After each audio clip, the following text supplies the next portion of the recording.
What happens when a woman, dripping in diamonds and smelling of entitlement, calls a humble waitress trash in the middle of a packed five-star restaurant? She's about to learn a lesson she will never forget.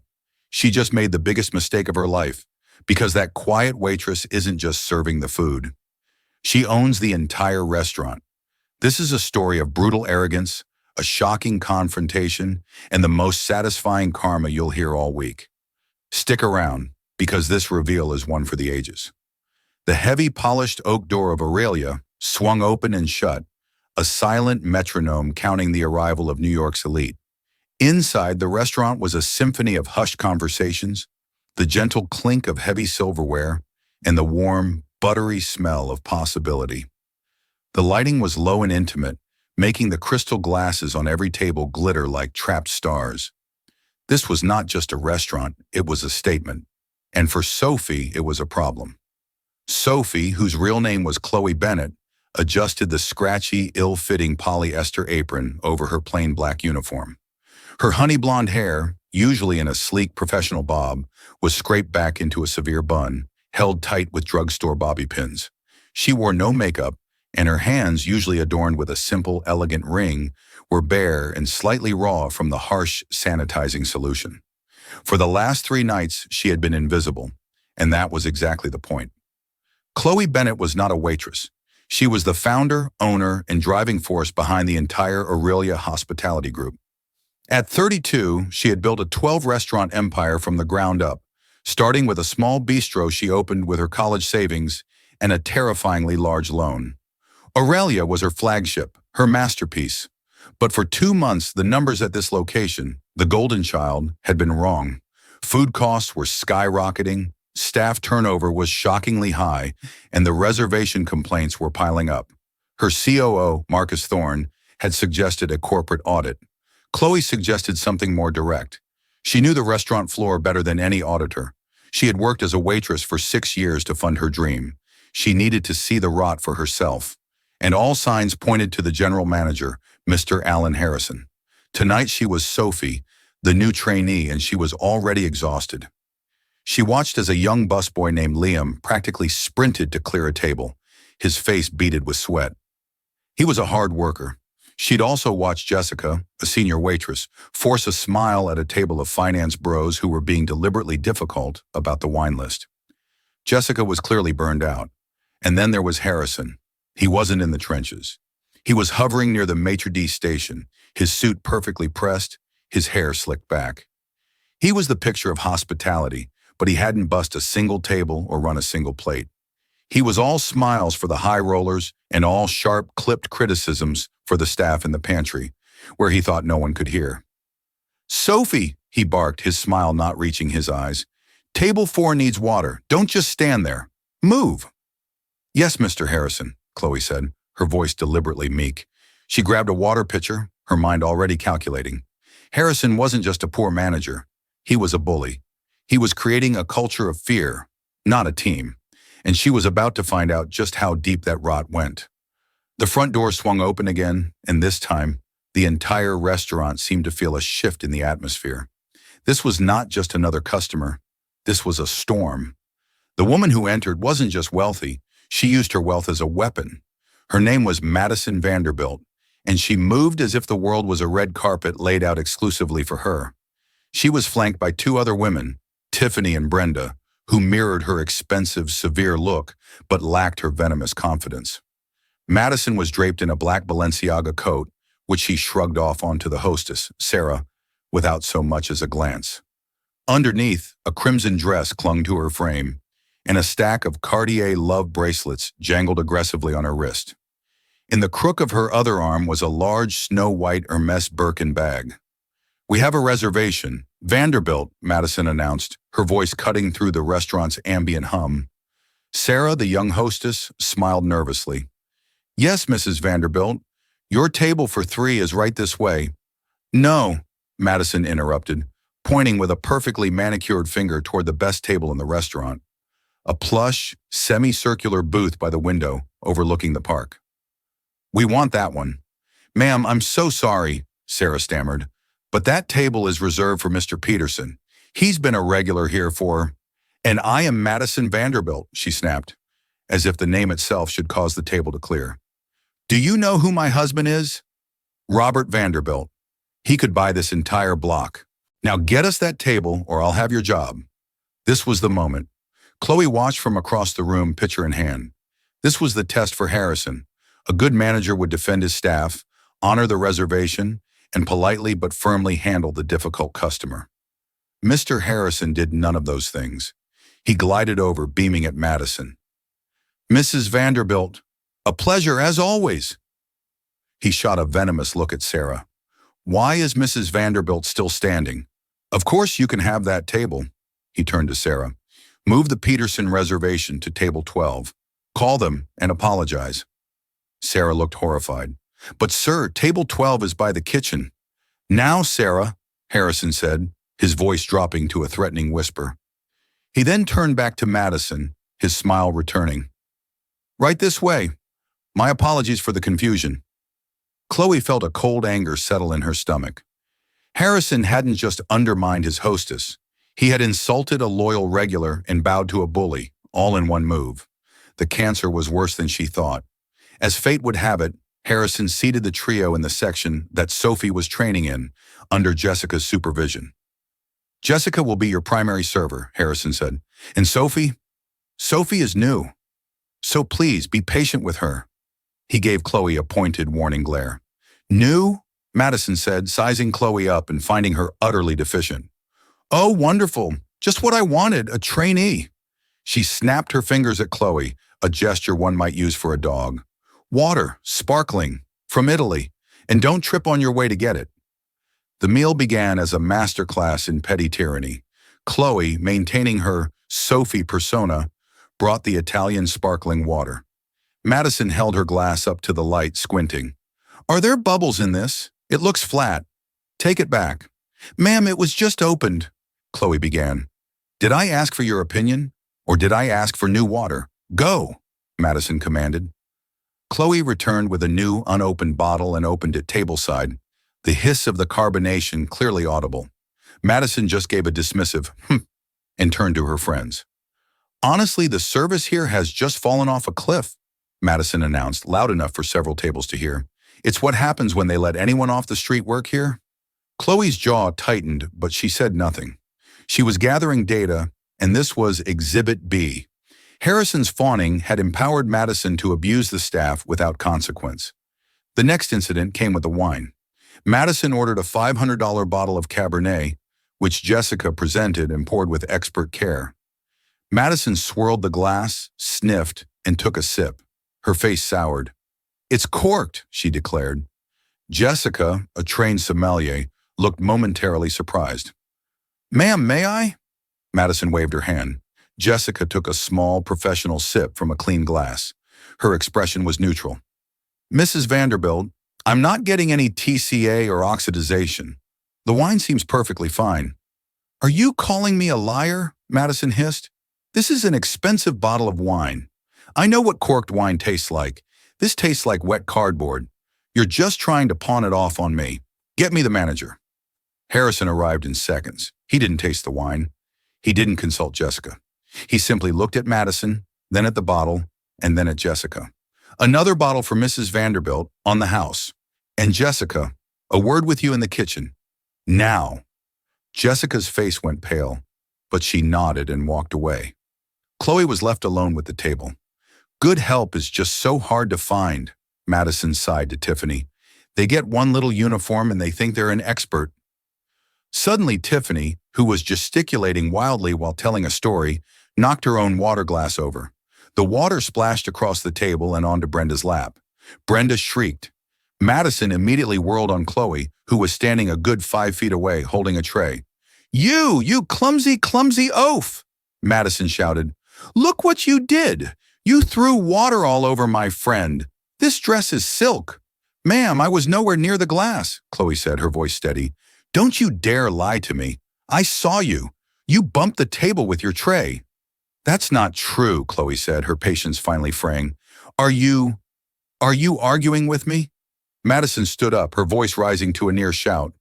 You're not only incompetent, you're insubordinate. I want you fired.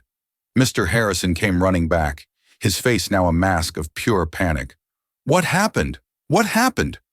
Your trainee, Madison spat. She's a menace. She threw water on my friend, and now she's denying it.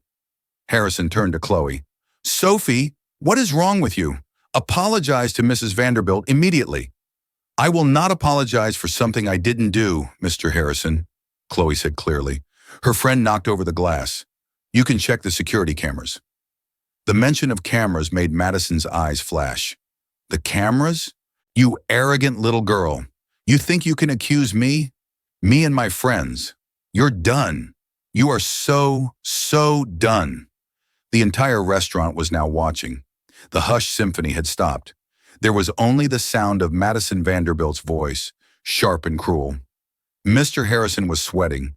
He was trapped between a customer he was terrified of and an employee who was, unfathomably, standing up for herself. He made his choice. Sophie, that's enough, he hissed. Go to the back. Just go. No, Chloe said. I'm not going anywhere.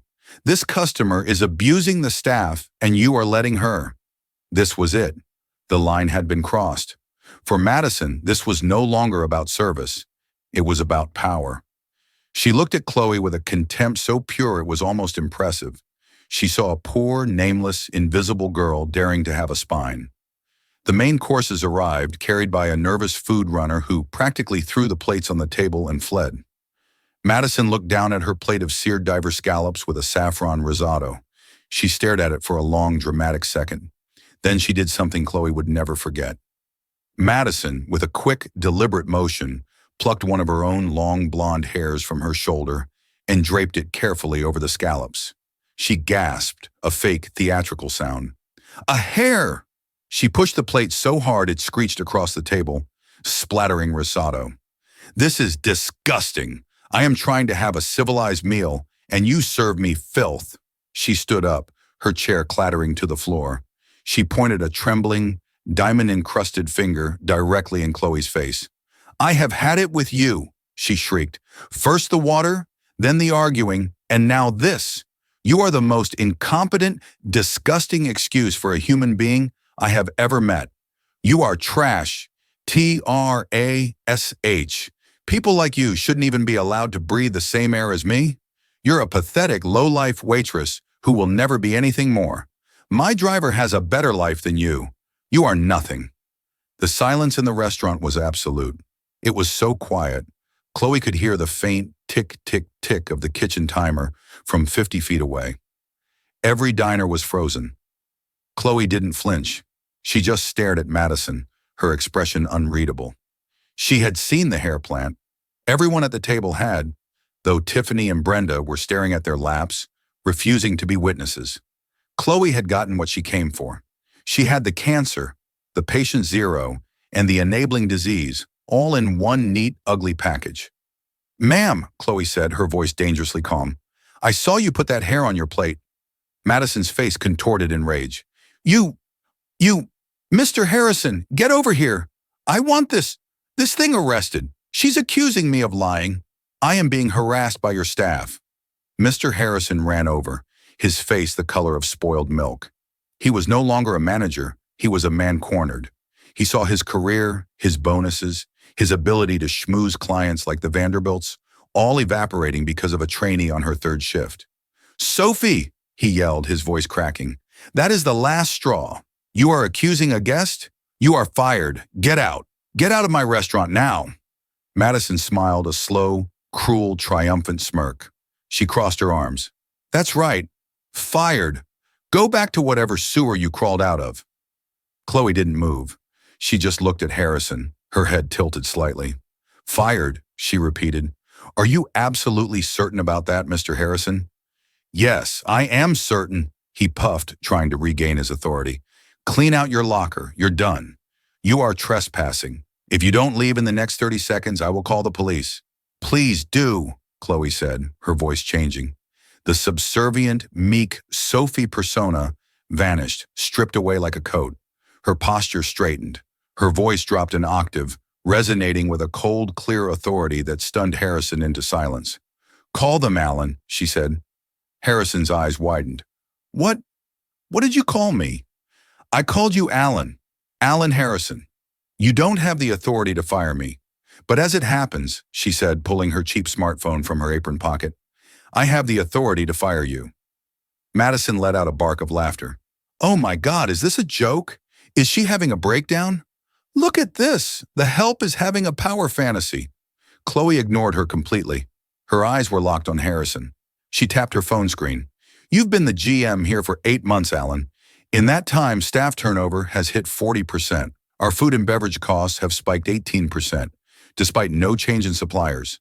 And yet your managerial comp budget, the free meals you give to special guests, has tripled. Harrison was no longer breathing. He was staring at her as if she were a ghost. Who are you? You've comped Mrs. Vanderbilt's last 4 dinners here, Chloe continued, her voice ringing out in the silent room. Totaling $4,350. You've been logging it under VIP marketing, a budget line that I personally have to approve. And I haven't seen a single one of those reports, Alan. I wonder why.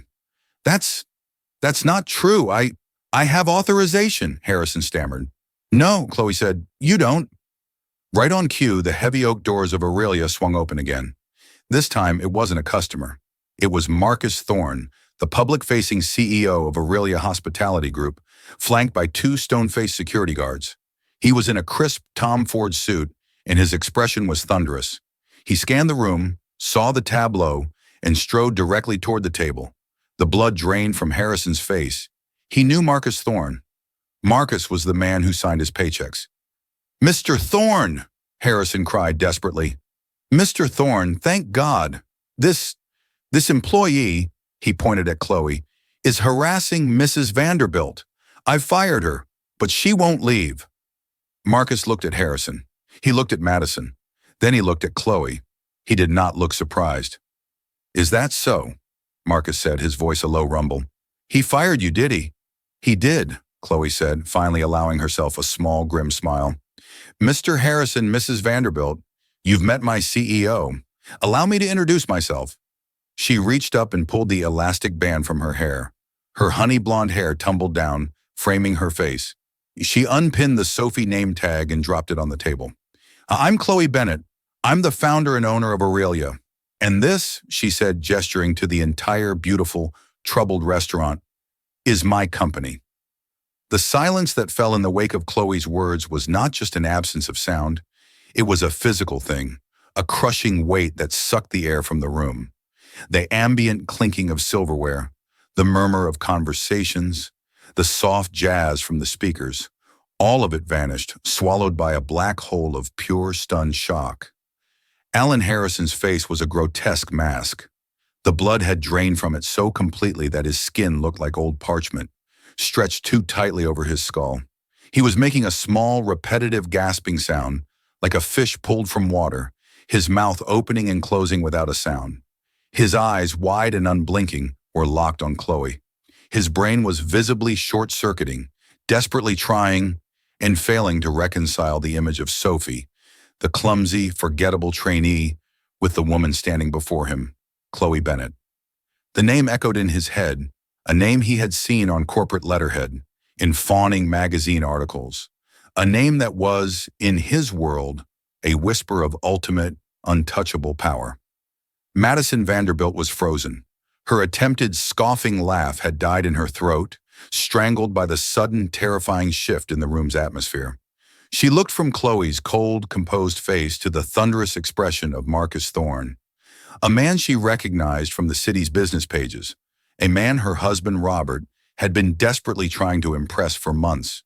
She looked at him, searching for a cue, a sign that this was an elaborate, bizarre joke.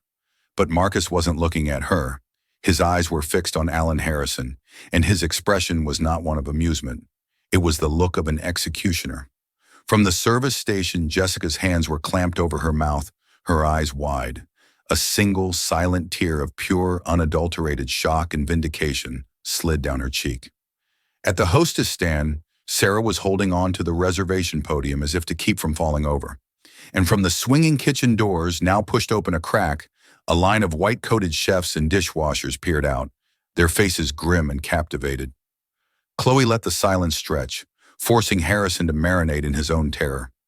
She wanted him to feel the full weight of his impending doom. Finally, a single, choked word escaped Harrison's lips. Ms. Bennett? He whispered, the name sounding like a prayer and a curse.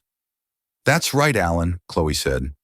The meek, subservient tone of Sophie was gone, replaced by a voice that was cold, clear, and resonated with an authority that cut through the entire restaurant. I've been Sophie for 3 days, 3 shifts. 96 hours ago, I was just a line item on your staffing sheet.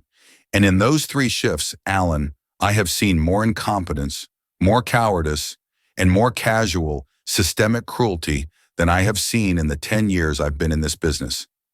She took a step toward him. He flinched and took a step back, his composure shattering. Please, Ms. Bennett, I had no idea. That's the entire problem, Alan.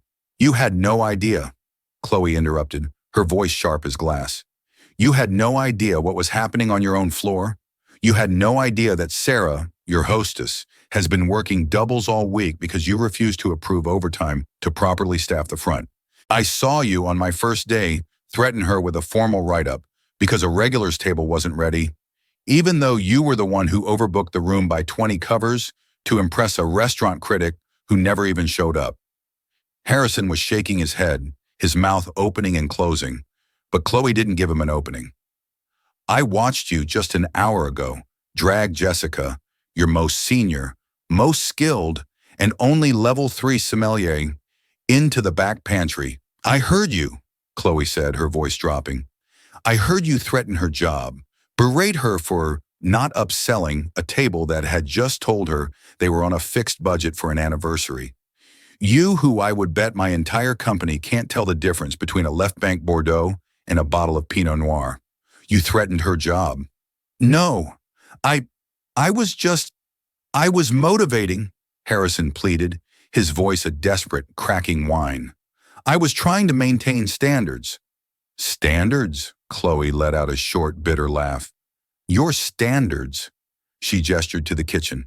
Your standards involve telling the kitchen to replate day-old bread for the late-night service to cut down on waste. Your standards involve forcing Liam, your best busboy, to use the staff bathroom to polish silverware because you don't want to pay for a proper polishing machine, even though it's a health code violation. I've seen your standards, Alan. They're pathetic. She took another step, and Harrison was now backed up against a service pillar. He was trapped.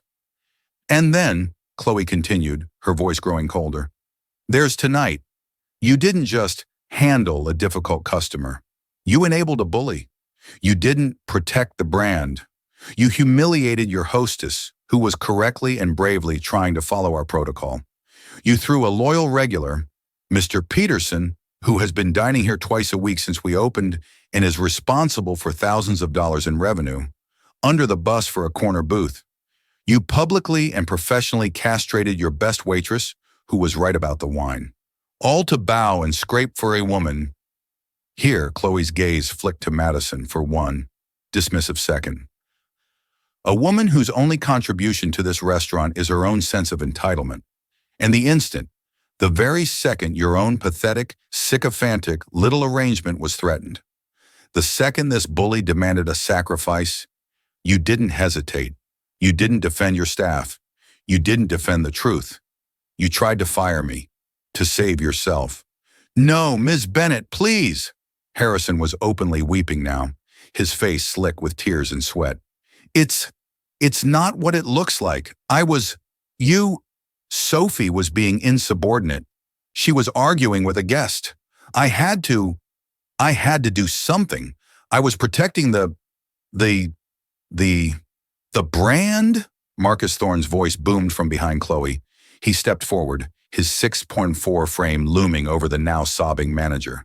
Harrison flinched as if he'd been struck. You're going to stand there and talk to Ms. Bennett about protecting the brand? Marcus looked at Harrison with a deep, profound disgust. We've been looking at your numbers for 6 weeks, Alan. That's why Ms. Bennett is here. Your numbers are a work of pure fiction, a fantasy. Harrison's breath hitched. This was a new, terrifying attack. Your food costs are up 18%, Marcus said, his voice flat and brutal, as if reading an autopsy report. Your liquor costs have spiked 22%, yet your reported sales are down 8% quarter over quarter. Funny, isn't it? How you're supposedly spending so much more, but making so much less. We were puzzled. Marcus pulled his phone from his inner suit pocket. He tapped the screen. But my favorite part, Alan, my absolute favorite discovery, is your managerial comp budget. The budget you're supposed to use for the occasional free dessert for an anniversary or to fix a kitchen mistake. Your predecessor's comp budget was $1,500 a month. Yours? Yours has averaged $12,000 a month. No, Harrison whispered. This was the kill shot. Oh yes, Marcus continued, scrolling. You've been logging it all under VIP marketing or guest recovery. Let's see. Mrs. Vanderbilt here. He nodded at Madison, who looked as if she might faint. You've comped her last 4 dinners, totaling $350. A lot of recovery needed for you, it seems, Mrs. Vanderbilt, almost as if you complained every single time. Madison's face went white. This wasn't just service. It was a conspiracy. But you got sloppy, Alan, Marcus said, his voice dropping to a low growl. You started comping your friends. A Mr. David Paulson, comped for $600 over the last 6 months. That's your brother-in-law's name, isn't it? A Ms. K. Harrison, $3,200. Your sister? We've been cross-referencing the names on your guest logs with your personal social media, Alan. You're not just a bad manager. You're not just a bully. You're a common thief. The final accusation landed, and Harrison physically crumpled. He sagged against the pillar, all pretense of management or dignity gone. He was just a small, terrified man who had been caught. Please, he sobbed, sliding down the pillar to a near crouch. Please, Miss Bennett, Mr. Thorne, I can pay it back. I'll work for free. I made a mistake. It was the pressure. This job, it's so much pressure. Please, I have a family. I have a mortgage. Don't do this. Chloe watched him, her face a mask of stone. She had no sympathy left. She thought of Jessica, of Sarah, of Liam, all working in fear, their own families and mortgages on the line every day because of this man's weakness and greed. So does Jessica, Chloe said, her voice cutting through his sobs. So does Sarah. So does every person on this floor whose tips you've been effectively skimming by seating your friends in their sections and then comping the entire bill, leaving them with nothing but your generosity. She looked at him one last time, with nothing but contempt. Then she turned her back on him. She was done. Marcus, she said. Marcus nodded. He signaled to the front of the restaurant. The 2 large security guards, who had been standing impassively by the oak doors, immediately began to move. They walked silently, their polished shoes making no sound on the thick rugs, their faces blank and professional. They flanked Harrison, who looked up at them with a new animalistic terror. Mr. Alan Harrison, Marcus said, his voice now the flat, official tone of a corporate execution. Your employment with the Aurelia Hospitality Group is terminated, effective immediately, for gross misconduct, willful mismanagement, and felony theft. No, please. Harrison tried to scramble to his feet. The 2 gentlemen beside you, Marcus continued, ignoring him, will escort you to your office. You will gather your coat and your keys. You will not touch the computer. You will not access any files. You will not speak to any member of the staff. You will then be escorted out of the building via the service entrance. Please, Ms. Bennett, Chloe, one more chance. I'll do anything, please. Harrison begged, appealing to Chloe's back. She didn't turn around. Mr. Harrison, Marcus added, our legal team will be in touch with you at your home tomorrow morning to discuss a restitution plan for the $28,000 you have stolen. If you are not immediately and fully cooperative, we will be filing a formal police report with the NYPD for embezzlement by noon. Are we clear? Harrison couldn't even speak. He just nodded, his body racked with sobs. Get him out of here, Marcus commanded. The guards didn't grab him roughly. They simply took him, one on each arm, and lifted him to his feet as if he were a mannequin. He offered no resistance. His legs barely worked. And then the walk began. It was the longest walk of his life. The two guards, stone-faced, walked him from the center of the dining room. Every patron, all 100 of them, was silent, watching. The only sound in the entire cavernous room was Harrison's pathetic, hitched sobbing and the scuff of his $800 Italian loafers on the polished hardwood floor. They walked him past the bar. The bartenders who he had screamed at just that morning for using the wrong jigger stopped polishing glasses. They stood arms crossed and stared at him with cold, hard eyes. They walked him past the hostess stand. Sarah stood there, her head held high. As he passed, he couldn't meet her eyes. He stared at the floor, utterly, completely shamed. They walked him past the service station. Jessica was there. Their eyes met for one fleeting second. Harrison saw no pity in her face, no sympathy, just a cold, quiet, and profound relief. He looked away, a fresh wave of humiliation washing over him. They reached the swinging doors to the kitchen. One of the guards pushed the door open. As it swung wide, Harrison saw them, the entire kitchen line, the line cooks, the prep cooks, the sous chefs, the pastry chef, even the dishwashers. They were all there, standing in a silent, accusatory line, their white coats bright under the harsh fluorescent lights, their arms crossed. A gauntlet of his victims, all watching him be dragged away in disgrace. He was walked through the kitchen, past the smells of saffron and seared steak, and toward the back alley service door he had so often complained about. The kitchen door swung shut, and he was gone. A long, heavy beat of silence filled the dining room. The tension, which had been stretched to a screaming pitch, snapped. The immediate threat was gone. Chloe Bennett took a single, deep breath. She closed her eyes for a moment, resetting. When she opened them, the cold fury was gone, replaced by a calm, focused resolution. Phase 1 was complete. Now all that remained was the original disease. As if pulled by a single string, every single eye in the restaurant, the patrons, the staff, Marcus and Chloe, swiveled as one. They all landed on the last remaining part of the problem. Madison Vanderbilt. The silence that fell over Aurelia was not merely an absence of sound.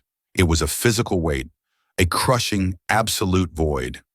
Every clink of silverware, every whispered conversation, every note of the subtle jazz music had been snuffed out as if by a massive hand. In this new, terrible quiet, the only sound was the faint, desperate wheezing from Alan Harrison, who was staring at Chloe as if she had just pulled off a rubber mask to reveal an alien face.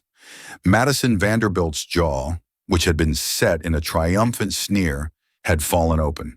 Her perfectly painted full lips were parted in a silent, unattractive O of disbelief.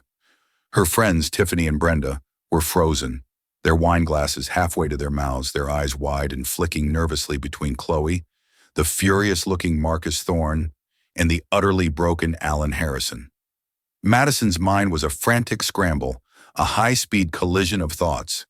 Bennett? Chloe Bennett? The name was familiar. The one from the magazines? The 30 under 30 lists? The restaurant prodigy? No, it couldn't be. That Chloe Bennett was polished, perfect, a creature of boardrooms and galas. This thing in front of her was a waitress. Hair scraped back, no makeup, cheap shoes. And yet there was Marcus Thorne, the public face of the company, the man her husband Robert had been trying to get a one-on-one meeting with for months.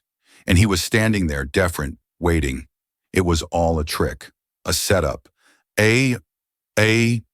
Well, Madison finally sputtered, her voice a strained, brittle thing. She attempted a laugh, but it came out as a strangled bark. This is quite the little performance.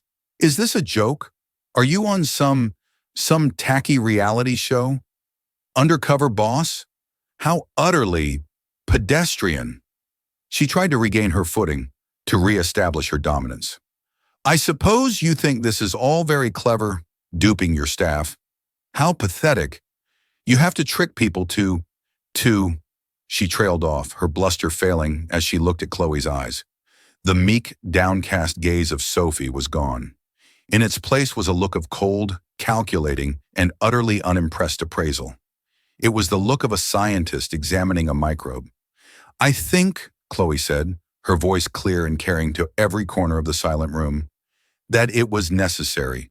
I built this company, every single restaurant, on one foundational principle, Mrs. Vanderbilt, respect." She took a step closer. Madison instinctively took a step back, bumping into the table. "Respect for the ingredients which our chefs spend months sourcing. Respect for the craft, which my team trains for years to perfect. And above all," Chloe's voice dropped, becoming harder, "respect for the people, the human beings who work tirelessly, who sacrifice their evenings, their holidays, their time with their families, to create a perfect experience for our guests. The very people you felt entitled to call—" "What was it?" Chloe tilted her head, as if genuinely trying to recall. "Oh yes, trash." The word hung in the air, ugly and exposed. I was upset," Madison insisted, her voice rising in pitch, cracking around the edges. Your employee, you were arguing with me. You were rude. You were insubordinate. You can't possibly blame me for being frustrated." "I can," Chloe stated, her voice flat and devoid of emotion. "And I do. I am not frustrated, Mrs. Vanderbilt. I am disgusted. I stood right here, 5 feet away, and I watched you. I watched you glance at your friends. I watched you look around to see who was watching. And then I watched you deliberately, with your own 2 hands, pluck a hair from your own head and drape it over a plate of food prepared by a chef who has more talent in his little finger than you have in your entire body. I watched you commit fraud, Mrs. Vanderbilt. Petty, pathetic fraud, just to get a free meal and the thrill of crushing someone you thought was beneath you." "That's a lie," Madison shrieked, her composure shattering completely. "That is slander. I'll sue you. I'll sue this entire company. You have no proof. It's my word against yours. And I am Madison Vanderbilt. Do you have any idea who my husband is? Robert Vanderbilt, of Vanderbilt Construction. He will ruin you. He will have this glorified diner shut down by morning. He will end you." She was screaming now. Her face was a mask of blotchy, crimson rage. Her friends, Tiffany and Brenda, were actively shrinking, trying to become invisible. This was no longer a display of power. It was a full-blown, humiliating meltdown. Alan Harrison, seeing a potential, microscopic lifeline, tried to scramble for it. "Ms. Bennett, you see, she's very upset. It's all a misunderstanding. I'm sure if we just—" "Alan," Marcus Thorne's voice boomed, cutting Harrison off like a guillotine. Harrison flinched, his mouth snapping shut. Marcus looked not at Harrison, but at Madison, with an expression of profound boredom. "Robert Vanderbilt," Marcus said, as if tasting the name. "Yes, of Vanderbilt Construction. We know him. He's the one who's been sending my office champagne every week for the last 2 months, trying to get a meeting, isn't he?" The blood drained from Madison's face so fast it was as if a plug had been pulled. The crimson rage was replaced by a sickly, pale white. Marcus continued, his voice casual, as if discussing the weather. "He's bidding on our new Miami hotel project, correct? The 9-figure contract for the South Beach development. His firm is one of 3 in the final running." He tapped his chin thoughtfully. "His bid is competitive. But you know, we at Aurelia are very, very particular about our partners. We build our brand on integrity, on seamless, positive experiences. Our brand is our lifeblood." He took a step toward Madison, who looked physically ill. "And our partners, well, we expect them to reflect our values. Imagine the distress, not just for us, but for Robert's own partners at his firm, if they were to learn that his wife's, shall we say, public conduct had created a massive, public, and frankly deeply embarrassing liability for our brand. A liability that was, let's see," he glanced at his watch. "Oh yes, a liability that was filmed by at least 20 different cell phones in this room." Madison's eyes darted around, and for the first time she saw it. The patrons weren't just watching, they were recording Every angle, every table, a sea of smartphones, all pointed directly at her. She was not just a bully, she was a meme in progress. The footage of her screaming, "I am Madison Vanderbilt," would be all over the internet by dessert. I imagine, Marcus said, his voice dropping to a confidential whisper, that the board of Vanderbilt Construction would have some questions for Robert about why his personal life just jeopardized the single biggest contract of their decade. This is unfortunate. Truly. Madison was hyperventilating. She was shaking, her Cartier bracelets rattling like a warning. This was a catastrophe. This was not a free meal. This was not a fired waitress. This was her marriage. This was her standing. This was everything. She whirled, desperate, to her last remaining allies. Tiffany, Brenda, tell them this is a misunderstanding. We were just, tell them how rude she was. We're leaving. She grabbed for Tiffany's arm. Tiffany recoiled, pulling her arm back as if Madison were diseased. Maddie, Tiffany whispered, her eyes wide with panic and cold calculation. Just stop. Just apologize. Apologize, Madison hissed, her voice a strangled whisper. Apologize to her? Maddie, she's Chloe Bennett. Tiffany's whisper was frantic. Not just an owner. She's the Chloe Bennett. My husband plays golf with one of her investors. He says she's ruthless. This is bad, Maddie. This is really bad. You've gone too far. Brenda, who had been silent this entire time, was already on her feet. Her purse was in her lap, and she was clutching it to her chest like a life raft. I have to go, she stammered, not making eye contact with anyone. My babysitter, she just texted. The baby's sick. I have to go, right now. She didn't even look at Madison. She bolted, scurrying between tables, past the maitre d' stand, and out the heavy oak door, which swung shut with a soft, final whoosh. Brenda, get back here, Madison shrieked. She turned to Tiffany. Tiffany, don't you dare! Tiffany stood up, slowly, deliberately. She smoothed down her own dress. She looked at Madison, not with friendship, not with sympathy, but with the cold, assessing gaze of a social executioner. The calculation was complete. Madison was no longer an asset. She was toxic, a pariah. To be seen with her now was to be stained by her. You're on your own, Maddie, Tiffany said, her voice clear and cool. You did this. You always do this. I'm just done. She picked up her $10,000 Chanel purse, turned and walked away. She didn't run like Brenda. She walked, her spine straight, her head high, projecting to everyone in the room. I am not with her. I am leaving too, but with dignity. She walked right past Chloe and Marcus and offered them a small, tight-lipped, apologetic nod, as if to say, so sorry you had to deal with that. I am one of the good ones. And then she too was gone. Madison Vanderbilt was alone.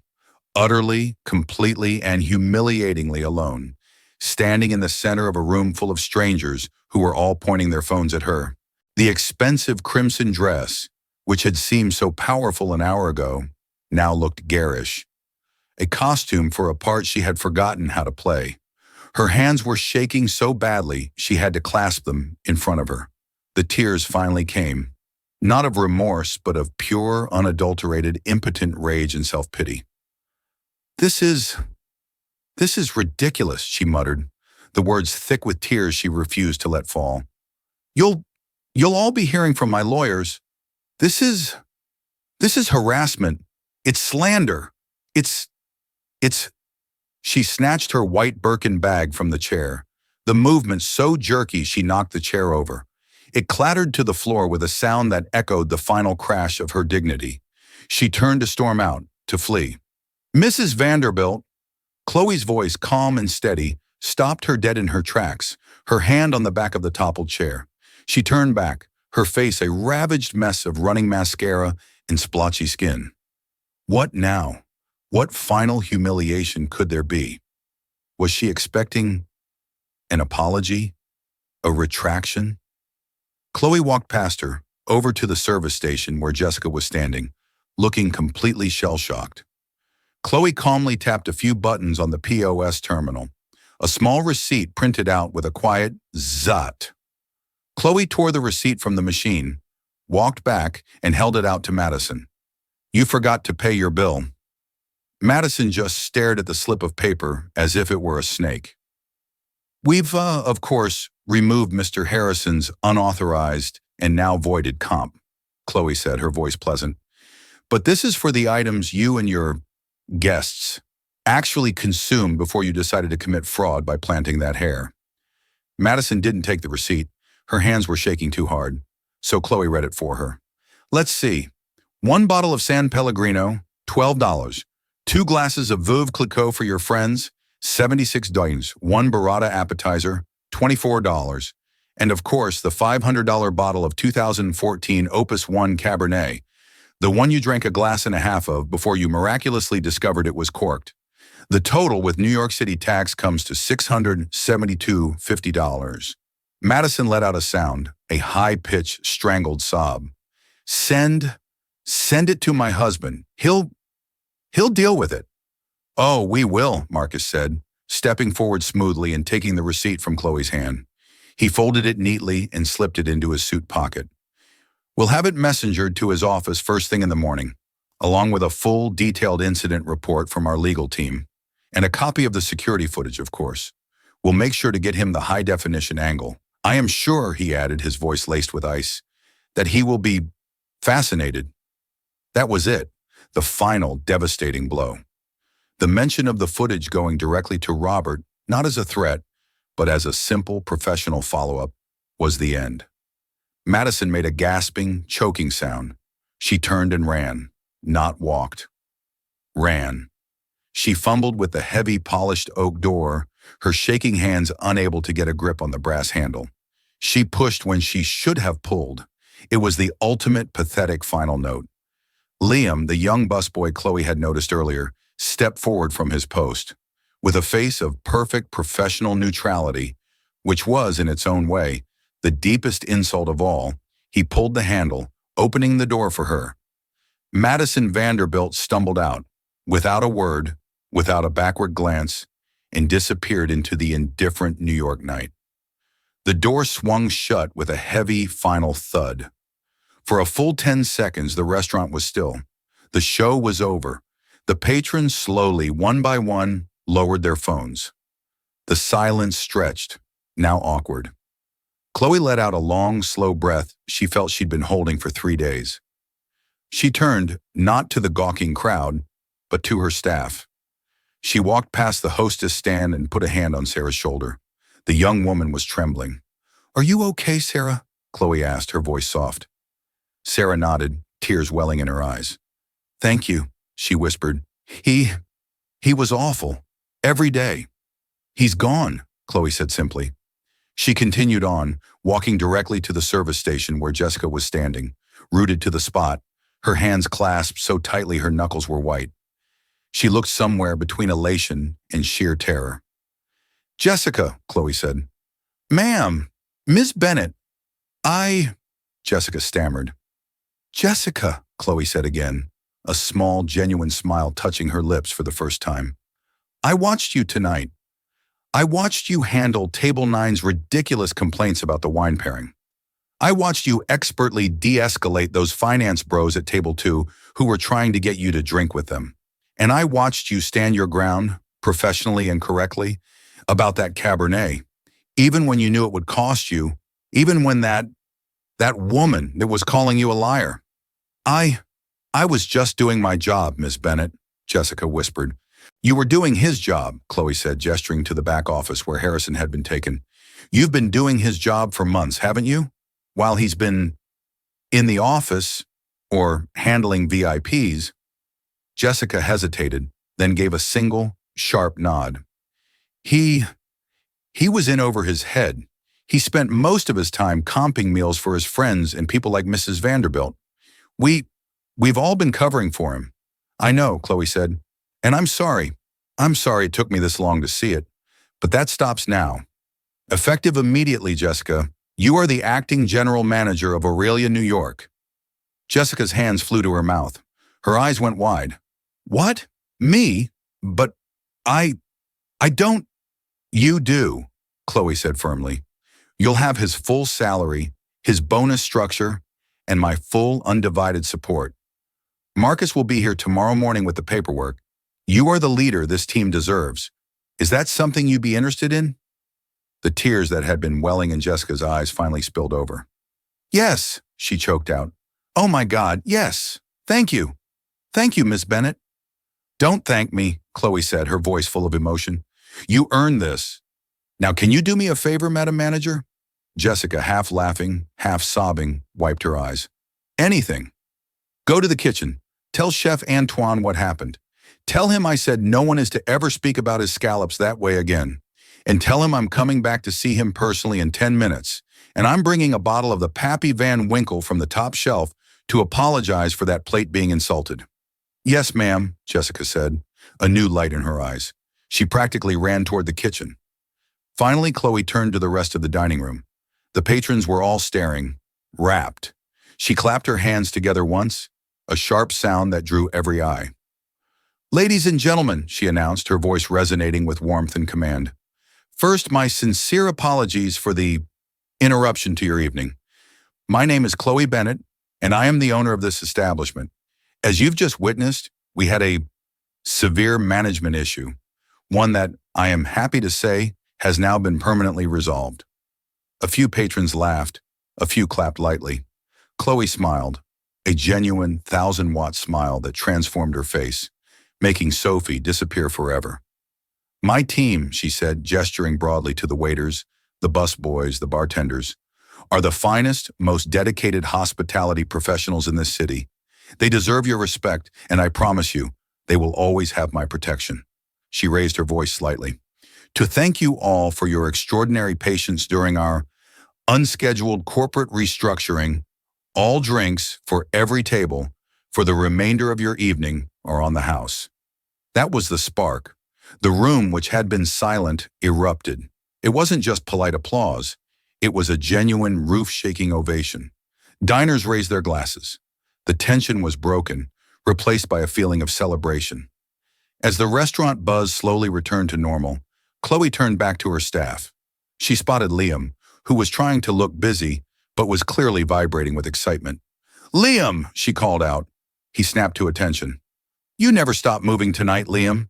You were clearing 3 tables at once while all this was happening. You've got a great attitude. You see Jessica tomorrow morning. We're getting you trained as a server. It's a significant pay raise, and you've earned it. Liam beamed, his face splitting into a grin. Thank you, Ms. Bennett. Thank you. Chloe looked at the rest of her team, who were gathered around the service station. Everyone, she said, her voice dropping so only they could hear. I am so sorry that I had to deceive you. I came here to find a rot, and I had to be sure. What I saw was a team working under impossible, toxic conditions with a coward for a boss. And you still delivered. You are the heart of Aurelia. Not me. Not the name on the door. You. The problem is gone.